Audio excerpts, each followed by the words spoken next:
प्रश्नोत्तर सत्संग के माध्यम से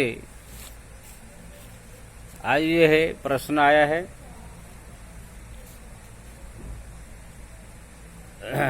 सुखदेव सिंह भटिंडा पंजाब। उनका प्रश्न है एकादशी व्रत जो नहीं करता है और भोजन कर लेता है उस दिन अन्न का, तो उसको क्या दोष लगता है?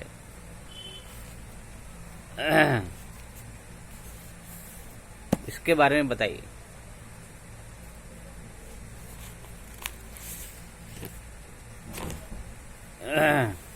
सुखदेव जी,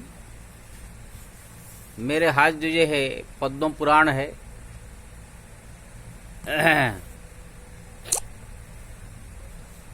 गीता प्रेस का,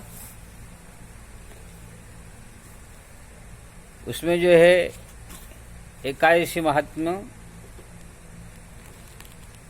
का इसमें जो है वर्ण, एकादशी जागरण, एकादशी जो है कि महिमा, एकादशी व्रत करने का क्या फल है, एकादशी के दिन जो अन्न भोजन करते हैं उसको क्या पाप लगता है, ये सब पद्म पुराण में, स्कंद पुराण में बड़ा वर्णन है।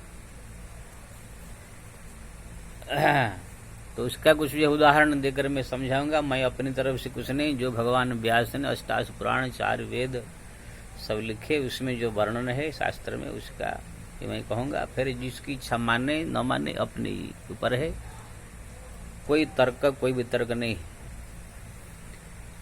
जैसे हमारा भारतीय संविधान है, ये गलती करने से ये दंड, ये करने ये दंड, ये बन गया है।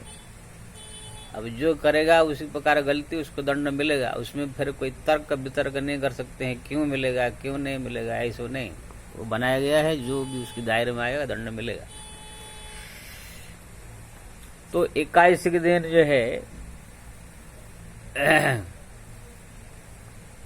व्रत जो करता है उसको ये है भगवान नारायण प्रसन्न होते हैं, उनको गति मुक्ति प्राप्त होता है। उस दिन जो रात्र में जागरण करता है उसको तो करोड़ों करोड़ों जो है अश्वमेध यज्ञ के फल, वाजपेयी यज्ञ के फल, करोड़ों करोड़ों दान का फल, स्नान का फल, तीर्थों का फल, ये सब बड़ा वर्णन सब है मिलता है। केवल एकादशी व्रत को जो करता है उसकी ही गति मुक्ति सुलभ हो जाती है।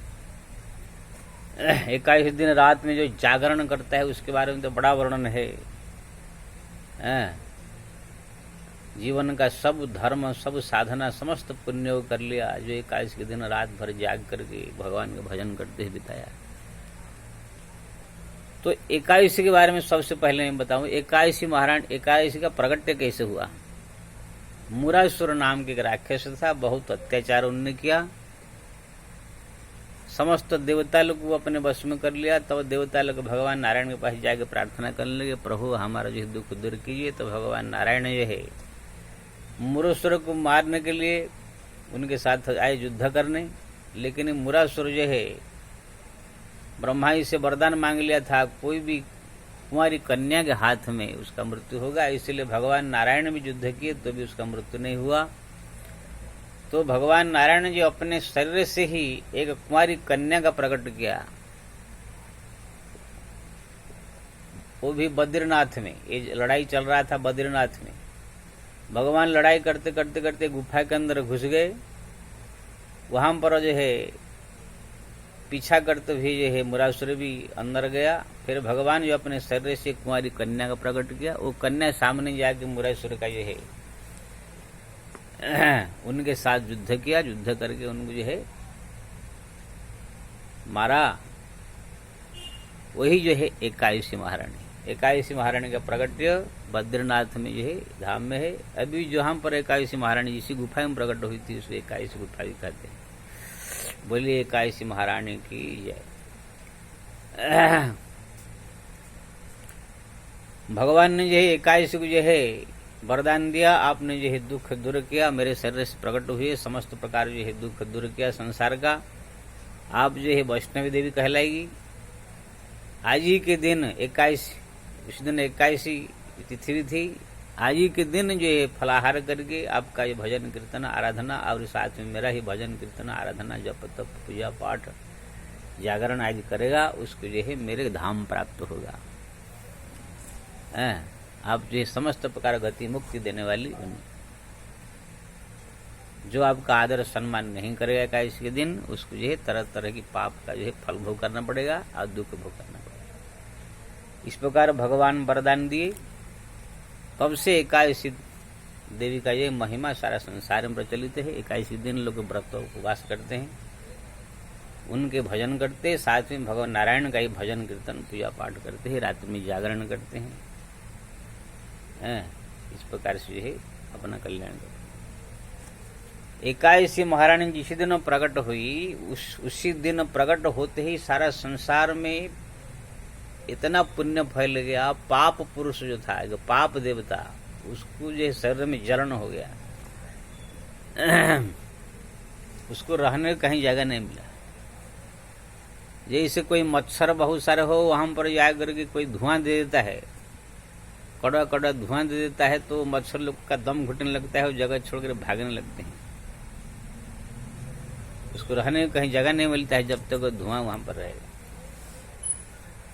इसी तरह एकादशी महारानी जब प्रकट हुई, तब जो सारा संसार में इतना पुण्य फैल गया कि एकादशी को कहाँ रहे, पाप पुरुषों को जो है कहाँ रहने को जगह नहीं मिला। चारों तरफ भटकते भटकते भगवान नारायण के पास पहुंचा पाप पुरुष कि प्रभु मेरे को जो है बचाइए। भगवान ने कहा क्या हुआ ना, आपने जो है एक देवी प्रकट किया, इसका नाम एकादशी है। जब से वो प्रकट हुई है तब से संसार में इतना पुण्य फैल गया है कि मेरा शरीर जल रहा है, ऐसा लगता है मैं भस्म हो जाऊंगा। इसलिए मेरे को रहने की कोई जगह दीजिए, मैं भी आपका हूँ, दास हूँ, सेवक हूँ।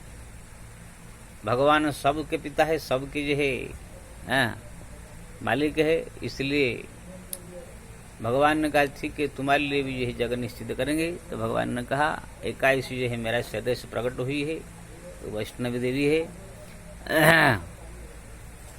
जितने सब मेरे भक्त संत उनकी आराधना करते हैं, इसलिए तुम्हारा जो है रहने के संसार में कोई जगह नहीं मिला। इतना पुण्य फैल गया एकादशी का जन्म होते ही, लेकिन मैं तुमको जगह दूंगा। एकादशी तिथि जो है महीने में 2 बार आता है। अमावस्या के 11 दिन के बाद एकादशी, द्वितीया तृतीया चतुर्थी पंचमी एकादशी, फिर पूर्णिमा के बाद भी द्वितीया तृतीया चतुर्थी एकादशी। तो ये एकादशी के दिन जो व्रत करेगा, फलाहार करेगा, मेरा भजन कीर्तन करेगा, तुम उसके पास नहीं जाना। जो व्यक्ति व्रत न करके अन्न भोजन करेगा, उसी अन्न में तुम निवास करना।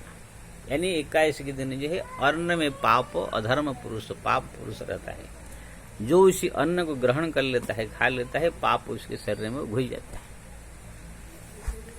है।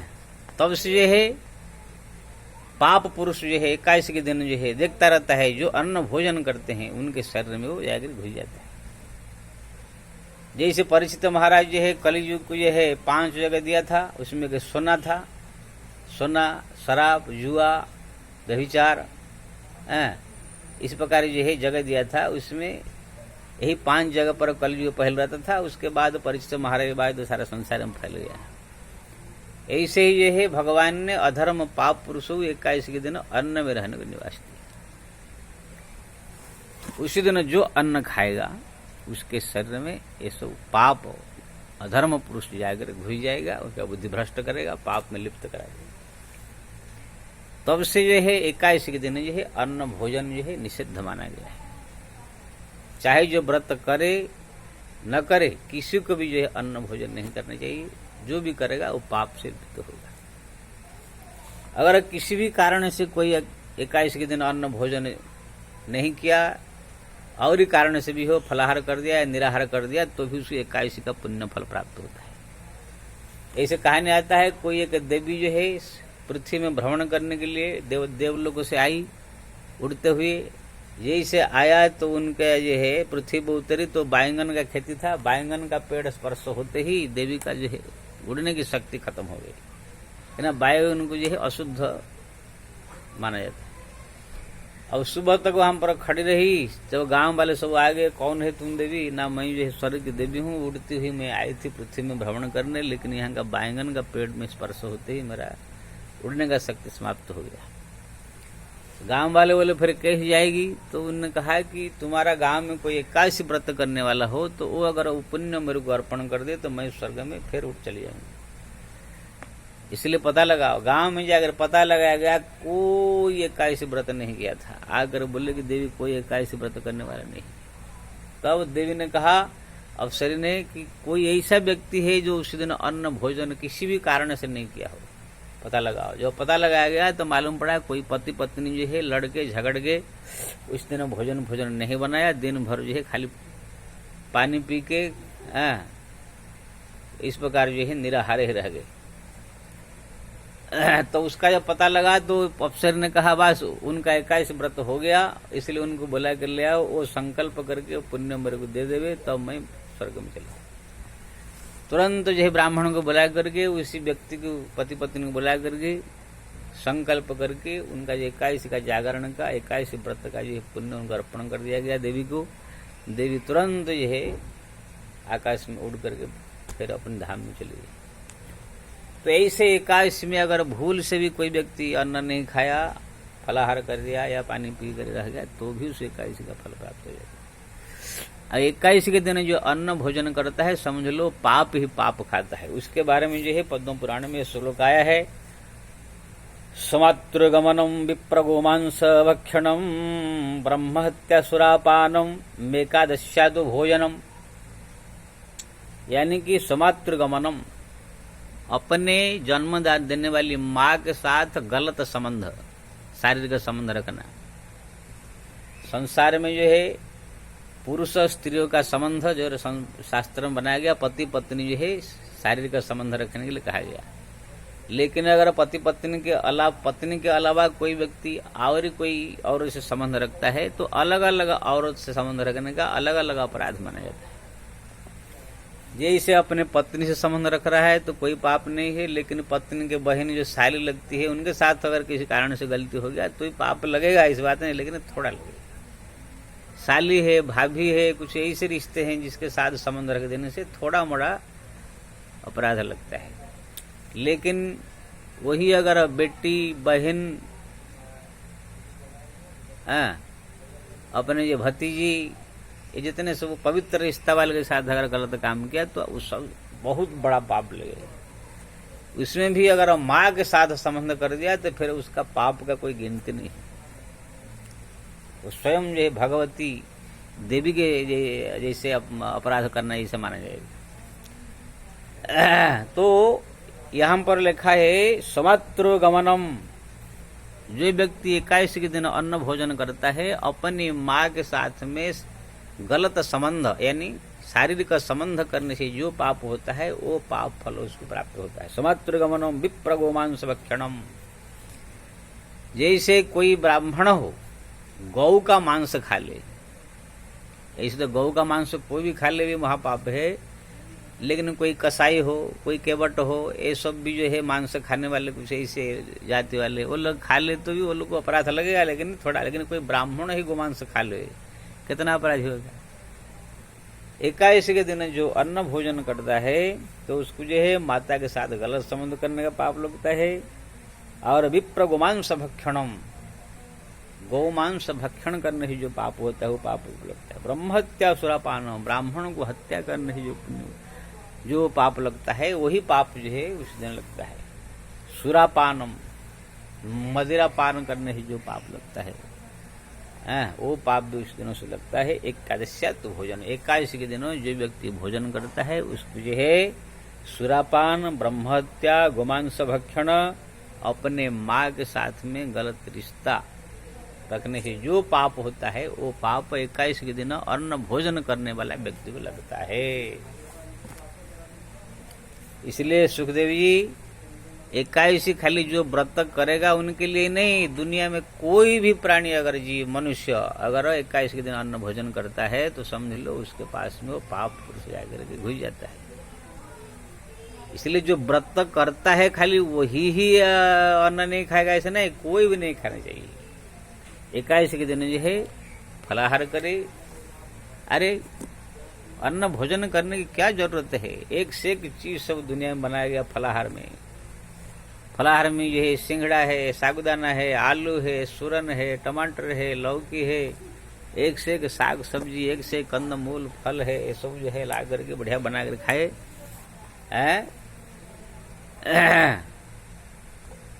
ऐसे सूक्ष्म आहार करके थोड़ा बड़ा खा करके अगर भगवान का दिन भर भजन करे, एकादशी के दिन जागरण करे, तो उसका महिमा बहुत ज्यादा है। लेकिन अगर आपके भूख बर्दाश्त नहीं होता है तो आप फलाहार दिन भर में 2-4 बार करते हुए आराम से, जब भी भूख लगे फलाहार करते हुए भी आप भगवान का भजन करके भी एकादशी का पुण्य फल प्राप्त कर सकते हैं। अरे सुबह सुबह 2 डजन केला ले आए, 2 डजन केला खा लीजिए, 1 लीटर दूध मंगा कर पी लीजिए। उसके बाद जो है 12 बजे फिर 2 डजन केला मंगा कर खा लीजिए, फिर जो है 1 लीटर दूध साबूदाना का खीर बना लीजिए। और ये आलू परवल और क्या बोलते हैं पालक, ये सब अगर हो बढ़िया काट करके उसको फलाहार का सब्जी बनाई शुद्ध देसी घी से। फिर जो है रात को जो है 2 डजन केला मंगा करके चबा के खा जाइए, फिर 1 लीटर दूध पी लीजिए। और बीच में अगर इच्छा हो काजू बादाम किशमिश सेव नाशपाती अंगूर ये सब भी अपना पेट भर के 2, 4, 5 खा लीजिए।